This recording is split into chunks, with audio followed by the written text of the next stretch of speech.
नमस्कार, खबरां दे इस बुलेटिन विच तुहाडा स्वागत है। मैं हां रुचा गिलहोत्रा। पहला पेश ने चुनियां खबरां। प्रधानमंत्री नरेंद्र मोदी आज जलंधर के आदमपुर हवाई अड्डे की नवी टर्मिनल इमारत सने कई प्रोजेक्ट करनगे राष्ट्र नूं समर्पित।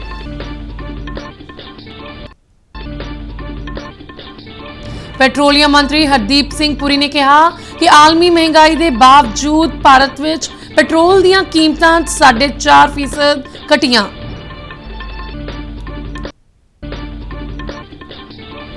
केंद्रीय खेड मंत्री अनुराग ठाकुर ने कहा सरकार ने पिछले एक दहाके विच खेडां लई बजट 3 गुना वधाया।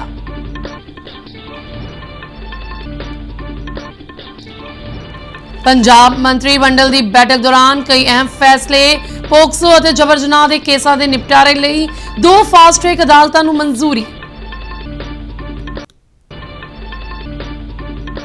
भारतीय शटलर सात्विक और चिराग की जोड़ी पुरुषों के डबल्स वर्ग के फाइनल विच पुजी। ते हुण खबरां विस्तार नाल।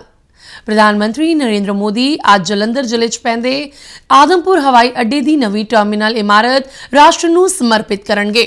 उद्घाटनी समागम दौरान देश भर च 14 होरनां थावां ते हवाई अड्डियां नाल संबंधित 9,811 रुपए के प्रोजेक्ट राष्ट्र नूं समर्पित किए जाणगे अते कईयां दा नींह पत्थर रखा जाएगा।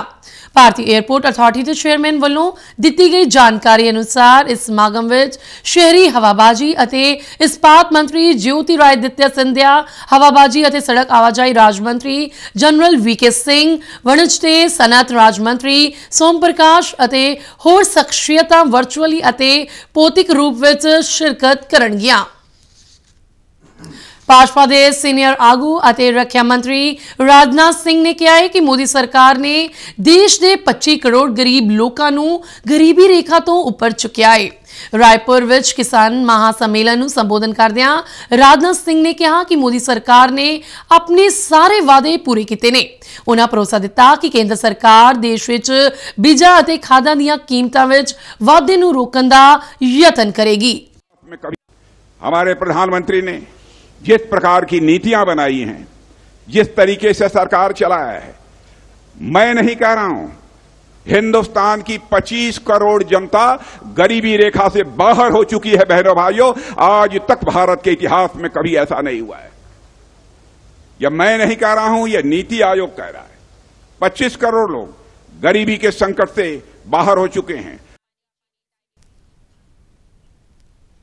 पेट्रोलियम और कुदरती गैस मंत्री हरदीप सिंह पुरी ने कहा है कि भारत कच्चे तेल की आलमी महंगाई नाल सब तो घट प्रभावित देशों विचों एक है।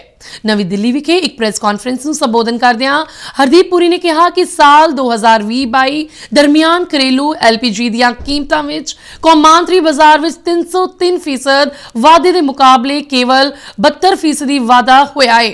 उन्होंने कहा कि पेट्रोलियम की आलमी महंगाई के बावजूद भारत विच पेट्रोल दीयां कीमतां विच 4.5% की कमी आई है। वख-वख चुनौतियों का जिक्र करदियां केंद्रीय मंत्री ने कहा कि मौजूदा आलमी भू सियासी अस्थिरता एक वड्डी चुनौती है जिस नाल सप्लाई लड़ी प्रभावित हो रही है। उज्ज्वला स्कीम के बारे में बताना चाहता हूं, but before I go to Ujjwala, मैंने आपको सबमिट किया 14 करोड़ गैस कनेक्शंस को बढ़ा के माननीय प्रधानमंत्री जी को ने इसको 32 करोड़ तक पहुंचाया। केंद्रीय संचार और इलेक्ट्रॉनिक्स अते IT मंत्री अश्विनी वैष्णव ने बंगलुरु में स्वदेशी तौर पर विकसित किए गए भारत के सब तो तेज रफ्तार राउटर नूं रस्मी तौर पर लॉन्च किया। ML3 protocol label switching router देश के डिजिटल बुनियादी ढांचे नूं मजबूत करेगा ते कई हाई स्पीड डाटा प्रोसेसिंग ते ट्रांसमिशन की मांग नूं पूरा करने लई मदद करेगा। इस मौके केंद्रीय मंत्री अश्विनी वैष्णव ने कहा कि देश लई यह मान की गल है कि 2.4 टेराबाइट प्रति सेकंड की रफ्तार वाला स्वदेशी राउटर विकसित किया गया है। उन्होंने कहा कि डिजिटल इंडिया पहलकदमी तहत एक महत्वपूर्ण कदम है।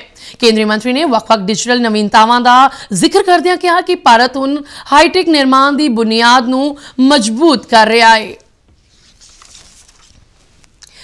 केंद्रीय खेड ਤੇ ਯੁਵਾ ਮਾਮਲਿਆਂ ਬਾਰੇ ਮੰਤਰੀ ਅਨੁਰਾਗ ਸਿੰਘ ਠਾਕੁਰ ਨੇ ਕਿਹਾ ਹੈ ਕਿ ਕੇਂਦਰ ਸਰਕਾਰ ਨੇ ਪਿਛਲੇ ਇੱਕ ਦਹਾਕੇ ਵਿੱਚ ਖੇਡਾਂ ਲਈ ਬਜਟ ਅਲਾਟਮੈਂਟ ਨੂੰ 3 ਗੁਣਾ ਵਧਾਇਆ ਹੈ। ਉਹਨਾਂ ਕਿਹਾ ਕਿ 2013-14 ਦੇ ਮੁਕਾਬਲੇ ਸਾਲ 2023-24 ਵਿੱਚ ਇਹ ਅਲਾਟਮੈਂਟ 3,397 ਕਰੋੜ ਰੁਪਏ ਤੋਂ ਪਾਰ ਹੋ ਗਈ ਹੈ। ਉਹਨਾਂ ਕਿਹਾ ਕਿ ਖੇਡਾਂ ਦੇ ਬੁਨਿਆਦੀ ਢਾਂਚੇ ਦੇ ਵਿਕਾਸ ਤੇ ਵਿਸ਼ੇਸ਼ ਤੌਰ ਤੇ ਧਿਆਨ ਕੇਂਦਰਿਤ ਕੀਤਾ ਜਾ ਰਿਹਾ ਹੈ। 올림픽 ਖੇਡਾਂ ਦੀਆਂ ਤਿਆਰੀਆਂ ਨੂੰ ਲੈ ਕੇ ਉਹਨਾਂ ਕਿਹਾ ਕਿ ਚੰਗੇ ਪ੍ਰਦਰਸ਼ਨ ਲਈ ਖਿਡਾਰੀਆਂ ਨੂੰ ਹਰ ਸੰਭਵ ਮਦਦ ਦਿੱਤੀ ਜਾ ਰਹੀ ਹੈ। ਚੋਣ ਕਮਿਸ਼ਨਰ ਅਰੁਣ ਗੋਇਲ ਨੇ ਲੋਕ ਸਭਾ ਚੋਣਾਂ ਤੋਂ ਪਹਿਲਾਂ ਆਪਣੇ ਅਹੁਦੇ ਤੋਂ ਅਸਤੀਫਾ ਦੇ ਦਿੱਤਾ ਹੈ। ਸੂਤਰਾਂ ਮੁਤਾਬਕ ਗੋਇਲ ਵੱਲੋਂ ਰਾਸ਼ਟਰਪਤੀ ਦ੍ਰੋਪਦੀ ਮੁਰਮੂ ਨੂੰ ਭੇਜਿਆ ਗਿਆ ਅਸਤੀਫਾ ਪ੍ਰਵਾਨ ਕਰ ਲਿਆ ਗਿਆ ਹੈ। ਅਰੁਣ ਗੋਇਲ ਦੇ ਅਸਤੀਫੇ ਨਾਲ ਚੋਣ ਪੈਨਲ ਵਿੱਚ ਖਾਲੀ ਅਹੁਦਿਆਂ ਦੀ ਗਿਣਤੀ 2 ਹੋ ਗਈ ਹੈ। ਉਹਨਾਂ ਨਵੰਬਰ 2022 ਵਿੱਚ ਚੋਣ ਕਮਿਸ਼ਨਰ ਦਾ ਅਹੁਦਾ ਸੰਭਾਲਿਆ ਸੀ। ਮੁੱਖ ਮੰਤਰੀ ਭਗਵੰਤ ਸਿੰਘ ਮਾਨ ਦੀ ਅਗਵਾਈ ਵਿੱਚ ਚੰਡੀਗੜ੍ਹ ਵਿਖੇ ਹੋਈ ਪੰਜਾਬ ਮੰਤਰੀ ਮੰਡਲ ਦੀ ਬੈਠਕ ਦੌਰਾਨ ਕਈ ਅਹਿਮ ਫੈਸਲਿਆਂ ਤੇ ਸਹੀ ਪਾਈ ਗਈ।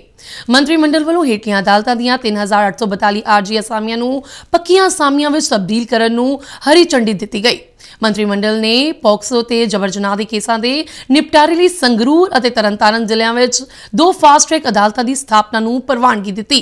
ਇਸ ਤੋਂ ਇਲਾਵਾ ਮੈਡੀਕਲ ਅਫਸਰਾਂ ਦੀਆਂ 199 ਅਸਾਮੀਆਂ ਬਹਾਲ ਕਰਨ ਤੇ 1,390 ਅਸਾਮੀਆਂ ਸਿਰਜਣ ਨੂੰ ਮਨਜ਼ੂਰੀ ਦਿੱਤੀ ਗਈ ਹੈ। ਕੈਬਨਿਟ ਵੱਲੋਂ Punjab food grade transportation policy 2024 ਨੂੰ ਵੀ ਹਰੀ ਝੰਡੀ ਦਿੱਤੀ ਗਈ। ਪੰਜਾਬ ਮੰਤਰੀ ਮੰਡਲ ਨੇ ਵੈਟ ਦੀ ਯਕਮੁਸ਼ਤ ਨਿਪਟਾਰਾ ਸਕੀਮ ਵਿੱਚ 30 ਜੂਨ ਤੱਕ ਵਾਧਾ ਕਰਨ ਦਾ ਵੀ ਵਾਅਦਾ ਕੀਤਾ। ਇਸ ਦੌਰਾਨ ਸੂਬੇ ਦੇ ਖਜ਼ਾਨਾ ਮੰਤਰੀ ਹਰਪਾਲ ਸਿੰਘ ਚੀਮਾ ਨੇ ਮਾਲੀ ਵਰੇ 2024-25 ਲਈ ਪੰਜਾਬ ਆਵਾਕਾਰੀ ਨੀਤੀ ਦਾ ਵੀ ਐਲਾਨ ਕੀਤਾ ਹੈ, ਜਿਸ ਨੂੰ ਮੰਤਰੀ ਮੰਡਲ ਵੱਲੋਂ ਪ੍ਰਵਾਨਗੀ ਦਿੱਤੀ ਗਈ ਹੈ। ਇਸ ਬਾਰੇ ਜਾਣਕਾਰੀ ਦਿੰਦਿਆਂ ਹਰਪਾਲ ਸਿੰਘ ਚੀਮਾ ਨੇ ਦੱਸਿਆ ਕਿ ਸ਼ਰਾਬ ਦੀ ਪ੍ਰਚੂਨ ਵਿਕਰੀ ਲਈ ਲਾਇਸੈਂਸ ਦੀ ਤਾਜ਼ਾ ਅਲਾਟਮੈਂਟ ਡਰਾ ਰਾਹੀਂ ਕੀਤੀ ਜਾਵੇਗੀ। ਸਮੁੱਚੇ ਪੰਜਾਬ ਵਿੱਚ ਕੌਮੀ ਲੋਕ ਅਦਾਲਤ ਤਹਿਤ 403 ਬੈਂਚਾਂ ਵੱਲੋਂ 3.5 ਲੱਖ ਤੋਂ ਵੱਧ ਕੇਸਾਂ ਤੇ ਸੁਣਵਾਈ ਕੀਤੀ ਗਈ। ਪੰਜਾਬ ਅਤੇ ਹਰਿਆਣਾ ਹਾਈ ਕੋਰਟ ਦੇ ਜੱਜ ਅਤੇ ਪੰਜਾਬ ਰਾਜ ਕਾਨੂੰਨੀ ਸੇਵਾਵਾਂ ਅਥਾਰਟੀ ਦੇ ਚੇਅਰਮੈਨ ਜਸਟਿਸ ਗੁਰਮੀਤ ਸਿੰਘ ਸੰਧਾਵਾਲੀਆ ਦੀ ਅਗਵਾਈ ਵਿੱਚ ਸੂਬੇ ਵਿੱਚ ਲਗਾਈ ਗਈ ਕੌਮੀ ਲੋਕ ਅਦਾਲਤ ਵਿੱਚ ਦੀਵਾਨੀ ਕੇਸ, ਘਰੇਲੂ ਝਗੜੇ, ਜਾਇਦਾਦ ਸੰਬੰਧੀ ਵਿਵਾਦ, ਚੈੱਕ ਬਾਉਂਸ ਕੇਸ, ਕਿਰਤ ਮਾਮਲੇ ਤੇ FIR ਦੀ ਕੈਂਸਲੇਸ਼ਨ ਆਦਿ ਨਾਲ ਸੰਬੰਧਿਤ ਲੰਮੇ ਸਮੇਂ ਤੋਂ ਲਟਕ ਰਹੇ ਮਾਮਲਿਆਂ ਤੇ ਸੁਣਵਾਈ ਕੀਤੀ ਗਈ। ਇਸ ਦਰਮਿਆਨ ਅਥਾਰਟੀ ਦੇ ਮੈਂਬਰ ਸਕੱਤਰ ਮਨਜਿੰਦਰ ਸਿੰਘ ਵੱਲੋਂ ਕੋਰਟ ਕੰਪਲੈਕਸ ਰੋਪੜ ਅਤੇ ਹੁਸ਼ਿਆਰਪੁਰ ਦਾ ਦੌਰਾ ਕਰਕੇ ਲੋਕ ਅਦਾਲਤਾਂ ਦੇ ਬੈਂਚਾਂ ਦਾ ਨਿਰੀਖਣ ਕੀਤਾ ਗਿਆ। ਉਹਨਾਂ ਦੱਸਿਆ ਕਿ ਕੌਮੀ ਕਾਨੂੰਨੀ ਸੇਵਾ ਅਥਾਰਟੀ ਵੱਲੋਂ ਮੁਫਤ ਸਹਾਇਤਾ ਲਈ ਹੈਲਪਲਾਈਨ ਨੰਬਰ 151000 ਚਾਲੂ ਕੀਤਾ ਗਿਆ ਹੈ। ਵਿਜੀਲੈਂਸ ਬਿਊਰੋ ਨੇ ਪਲਾਟਾਂ ਦੀ ਗੈਰ ਕਾਨੂੰਨੀ ਵੰਡ ਦੇ ਮਾਮਲੇ ਵਿੱਚ ਪੰਜਾਬ ਲਘੂ ਉਦਯੋਗ ਅਤੇ ਨਿਰਯਾਤ ਨਿਗਮ ਦੇ 6 ਅਧਿਕਾਰੀਆਂ ਖਿਲਾਫ ਮਾਮਲਾ ਦਰਜ ਕੀਤਾ ਹੈ। ਬਿਊਰੋ ਮੁਤਾਬਕ 6 ਮੁਲਜ਼ਮਾਂ ਵਿੱਚੋਂ 2 ਨੂੰ ਅਦਾਲਤ ਸਾਹਮਣੇ ਪੇਸ਼ ਕੀਤਾ ਗਿਆ ਅਤੇ ਅਦਾਲਤ ਨੇ ਕੇਸ ਦੀ ਤਫਤੀਸ਼ ਲਈ ਵਿਜੀਲੈਂਸ ਨੂੰ 4 ਦਿਨ ਦਾ ਰਿਮਾਂਡ ਦਿੱਤਾ ਹੈ। ਗ੍ਰਿਫਤਾਰ ਕੀਤੇ ਗਏ ਸੇਵਾ ਮੁਕਤ ਅਧਿਕਾਰੀਆਂ ਵਿੱਚ chief general manager SB Singh ਅਤੇ ਜਨਰਲ ਮੈਨੇਜਰ ਜਸਵਿੰਦਰ ਸਿੰਘ ਰੰਧਾਵਾ ਸ਼ਾਮਲ ਨੇ।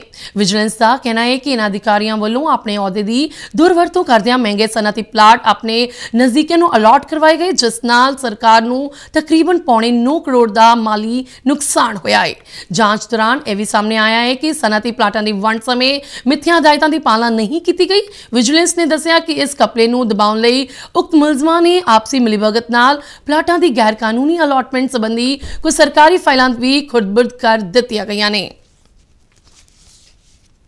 ਫ੍ਰੈਂਚ ਓਪਨ ਬੈਡਮਿੰਟਨ ਟੂਰਨਾਮੈਂਟ ਵਿੱਚ ਭਾਰਤ ਦੇ ਸਾਤਵਿਕ ਸਾਈਰਾਜ ਅਤੇ ਚਿਰਾਗ ਸ਼ੈਟੀ ਦੀ ਜੋੜੀ ਪੁਰਸ਼ਾਂ ਦੇ ਡਬਲਜ਼ ਵਰਗ ਦੇ ਫਾਈਨਲ ਮੁਕਾਬਲੇ ਵਿੱਚ ਪਹੁੰਚ ਗਈ ਹੈ। ਬੀਤੀ ਰਾਤ ਪੈਰਿਸ ਵਿੱਚ ਖੇਡੇ ਗਏ ਸੈਮੀਫਾਈਨਲ ਮੁਕਾਬਲੇ ਵਿੱਚ ਭਾਰਤੀ ਜੋੜੀ ਨੇ ਕੋਰੀਆ ਦੇ ਸੀਓ ਸਿਓਂਗ ਤੇ ਤਾਂਗ ਮਿਨ ਹਿਓਕ ਦੀ ਜੋੜੀ ਨੂੰ ਹਰਾਇਆ।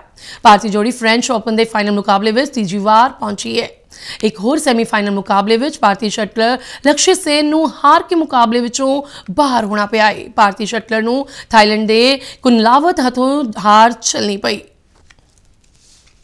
ਖਬਰਾਂ ਦੇ ਬੁਲੇਟਿਨ ਸਾਡੇ ਦਰਸ਼ਕ RN UDD ਕੇ ਜਲੰਧਰ ਦੇ YouTube ਚੈਨਲ, Facebook ਪੇਜ ਅਤੇ ਸੋਸ਼ਲ ਮੀਡੀਆ ਪਲੇਟਫਾਰਮ X ਤੇ ਵੀ ਦੇਖ ਸਕਦੇ ਨੇ।